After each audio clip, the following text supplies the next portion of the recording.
Kami mahasiswa dari Sekolah Tinggi Ilmu Ekonomi Makassar Maju, Fakultas Ilmu Ekonomi, Program Studi Manajemen.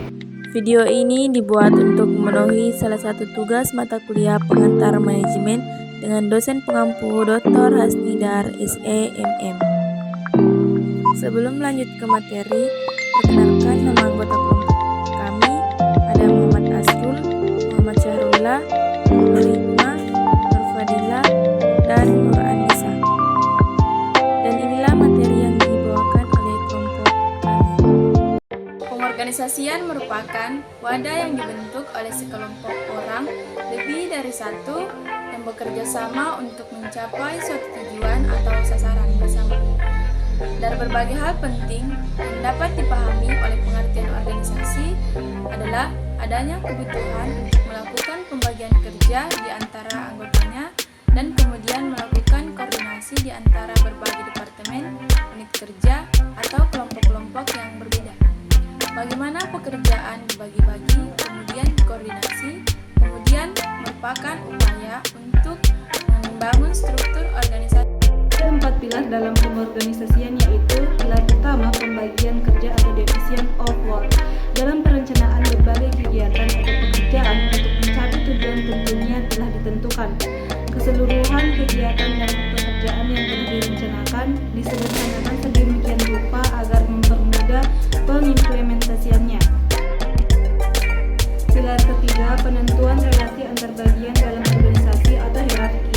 Setelah proses pengelompokan, selanjutnya merupakan proses penentuan hierarki atau relasi antar bagian dalam suatu organisasi.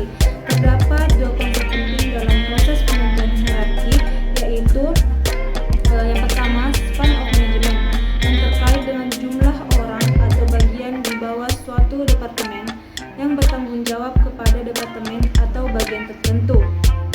Yang kedua, chain of command, yang mengatur bagian batasan kewenangan dibuat dan proses pelaporan setiap bagian kepada bagian tertentu. Adapun pilar keempat, yaitu koordinasi. Pilar terakhir dari proses pengorganisasian adalah koordinasi. Koordinasi adalah proses dalam mengintegrasi seluruh aktivitas dari berbagai departemen atau bagian dalam organisasi agar tujuan organisasi bisa tercapai secara efektif dan efisien. Faktor-faktor yang mempengaruhi struktur organisasi. Strategi organisasi. Struktur organisasi adalah salah satu sarana yang digunakan manajemen untuk mencapai sasarannya. Karena sasaran diturunkan dari strategi organisasi secara keseluruhan. Logis kalau strategi dan struktur harus terkait erat. Tepatnya, struktur harus mengikuti strategi. Jika manajemen melakukan perubahan signifikan dalam strategi organisasinya, struktur pun perlu dimodifikasi untuk menampung dan mendukung perubahan ini. Sebagian besar kerangka strategi dewasa ini terfokus pada 3 dimensi, yaitu inovasi, minimalisasi biaya, dan imitasi. Dan pada desain, struktur yang berfungsi dengan baik untuk masing-masing dimensi. Skala organisasi dapat dibedakan berdasarkan jumlah penjualan, pangsa pasar, dan jumlah tenaga kerja. Organisasi yang berskala besar memiliki ruang lingkup aktivitas yang luas. Oleh karena itu, tindakan pendelegasi yang berwenang dan pekerjaan diperlukan dalam mendesain struktur organisasinya. Selain itu, organisasi juga perlu mempertimbangkan berbagai faktor yang terkait ruang lingkup aktivitas yang luas tersebut. Teknologi. Istilah teknologi mengacu pada cara sebuah organisasi mengubah input menjadi output. Setiap organisasi paling tidak memiliki satu teknologi untuk mengubah sumber daya finansial, sumber daya finansial, SDM, dan sumber daya fisik menjadi produk atau jasa. Lingkungan sebuah organisasi terbentuk dari lembaga-lembaga atau kekuatan-kekuatan di luar organisasi yang berpotensi memengaruhi kinerja organisasi. Kekuatan-kekuatan ini misalnya meliputi pemasok, pelanggan, pesaing, badan peraturan pemerintah, kelompok-kelompok tekanan publik, dan sebagainya. Struktur organisasi dipengaruhi oleh lingkungannya, karena lingkungan selalu berubah.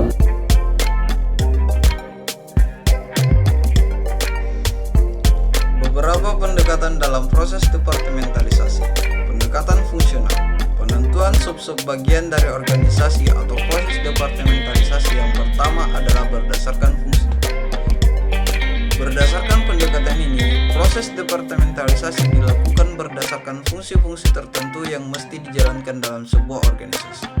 Dalam sebuah organisasi bisnis misalnya, ada pekerjaan-pekerjaan yang terkait dengan fungsi produksi, dan ada juga pekerjaan-pekerjaan yang terkait dengan pelanggan atau pemasaran, sehingga dinamakan dengan fungsi pemasaran dan lain sebagainya. Pendekatan produk. Pendekatan produk dalam departementalisasi adalah berdasarkan produk atau produk departementalisasi.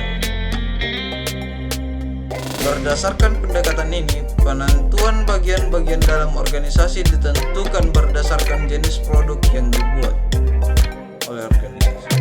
Sebagai contoh, PT ABC memiliki beberapa jenis produk dari mulai produk susu, sabun mandi, pasta gigi, hingga mie instan. Maka di bawah bagian produksi dapat juga dibuat subbagian. Pendekatan pelanggan. Pendekatan ketiga dalam departementalisasi adalah berdasarkan pelanggan atau customer. Berdasarkan pendekatan ini, penentuan bagian-bagian dalam organisasi ditentukan berdasarkan karakteristik pelanggan yang menjadi sasaran dari organisasi.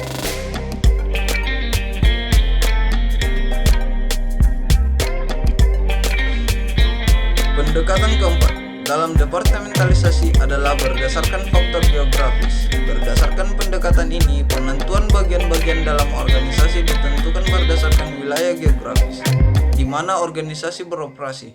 Jika PT ABC memiliki daerah penjualan di 4 daerah, misalnya Jakarta, Bandung, Makassar, dan Medan, maka desain organisasi yang dapat dibentuk adalah sebagaimana ditunjukkan oleh gambar berikut.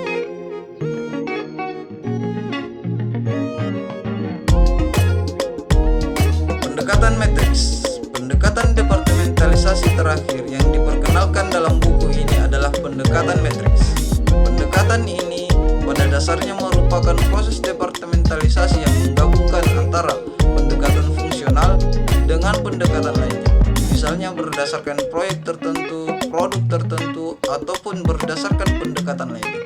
Setiap pekerja yang berada di bawah departemen tertentu dalam kenyataannya juga merupakan bagian dari sebuah proyek tertentu atau bagian pekerjaan yang lain dari perusahaan. Pendekatan mana yang lebih baik? Pendekatan tentunya memiliki berbagai kelebihan sekaligus keterbatasannya. Pendekatan fungsional misalnya memberikan kemudahan bagi organisasi untuk membagi-bagi pekerjaan berdasarkan fungsi-fungsi yang harus dilakukan dalam organisasi bisnis. Sebagai kesimpulan, setiap pendekatan memiliki keterbatasan sekaligus kelebihannya. Struktur organisasi formal dan informal. Struktur organisasi formal mengacu pada sistem peran dan tanggung jawab yang terstruktur dan hierarkis yang ditetapkan dan diatur secara formal dalam suatu organisasi. Dalam organisasi formal terdapat garis wewenang dan komunikasi yang jelas, dan setiap individu memiliki peran dan tanggung jawab tertentu. Struktur ini biasanya digunakan dalam organisasi besar seperti perusahaan atau lembaga pemerintah, di mana terdapat banyak karyawan dan operasi yang kompleks. Struktur organisasi informal adalah struktur yang mengacu pada hubungan dan jaringan tidak tertulis dan tidak resmi dalam suatu organisasi. Dalam organisasi informal, mungkin tidak ada garis wewenang atau komunikasi yang jelas, dan individu mungkin mempunyai banyak peran dan tanggung jawab. Struktur organisasi informal biasanya ditemukan di organisasi kecil atau departemen atau tim organisasi yang lebih besar. Direktur. Secara umum, direktur adalah seorang yang memimpin atau mengawasi bidang tertentu dari sebuah perusahaan. Direktur biasanya melaporkan perkembangan perusahaan langsung kepada wakil presiden atau kepada CEO secara langsung untuk memberitahu mengenai perkembangan organisasi. Tidak hanya direktur. Jika perusahaan besar terkadang memiliki asisten direktur atau wakil direktur. Tugas direktur.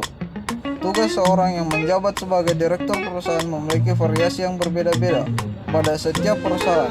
Namun secara umum, tugas seorang direktur adalah 1. Mengelola bisnis dan menyusun strategi bisnis untuk kemajuan perusahaan. 2. Melakukan evaluasi terhadap kinerja karyawan di perusahaan, sehingga seluruh kinerja karyawan bisa ditingkatkan atau dipertahankan. 3. Menentukan dan memilih staf-staf yang membantu dalam perusahaan. 4. Menyetujui anggaran belanja perusahaan. 5. Mengirim laporan secara rutin kepada pemegang saham. 6. Melakukan pengadaan rapat dengan semua jajaran pada perusahaan tersebut. 7. Menerapkan visi misi perusahaan. Manajer keuangan. Manajer keuangan adalah salah satu posisi divisi keuangan yang bertugas untuk mengatur dan membuat keputusan finansial serta mengaplikasikan demi tercapainya tujuan perusahaan. Baik, perkenalkan, nama saya Nurfalila sebagai manajer keuangan. Manajer keuangan sendiri adalah salah satu posisi di divisi keuangan yang bertugas untuk mengatur dan membuat keputusan finansial serta mengaplikasikannya demi tercapainya tujuan perusahaan. Manajer keuangan sendiri memiliki fungsi atau peran pokok dalam perusahaan, yaitu 1. Mencari sumber-sumber pendanaan perusahaan. Yang kedua, mengalokasikan dana pada berbagai pos investasi. Dan yang ketiga, itu yang terakhir, membagikan bagian dari keuntungan atau dividen ke pemegang saham. Saya Nurikma selaku manajer produksi yang bertugas merencanakan dan menyusun jadwal produksi, memastikan stok bahan baku memadai, mengembangkan dan menerapkan metode produksi, dan mengoptimalkan peralatan untuk meningkatkan produktivitas, mengawasi proses produksi sesuai standar kualitas dan biaya. Manajer pemasaran. Manajemen pemasaran bertanggung jawab untuk membangun dan mengelola merek perusahaan. Mereka mengembangkan strategi branding, menciptakan identitas merek yang kuat, dan memastikan konsistensi dalam komunikasi merek serta pengalaman pelanggan. Saya Tasna Nurikma selaku penjualan bertugas menjual produk, barang, atau layanan kepada pembeli, di mana kita harus mencari tahu apa yang diinginkan oleh para pembeli. Dalam manajer pemasaran terbagi menjadi dua, yaitu bagian penjualan dan juga promosi.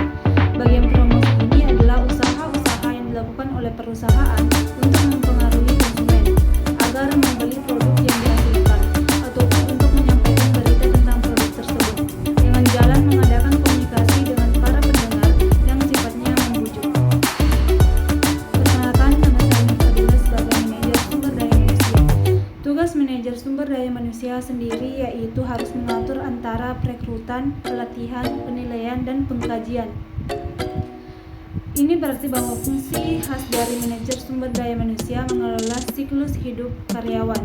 Oleh sebab itu, manajer harus mempunyai motivasi untuk para karyawannya.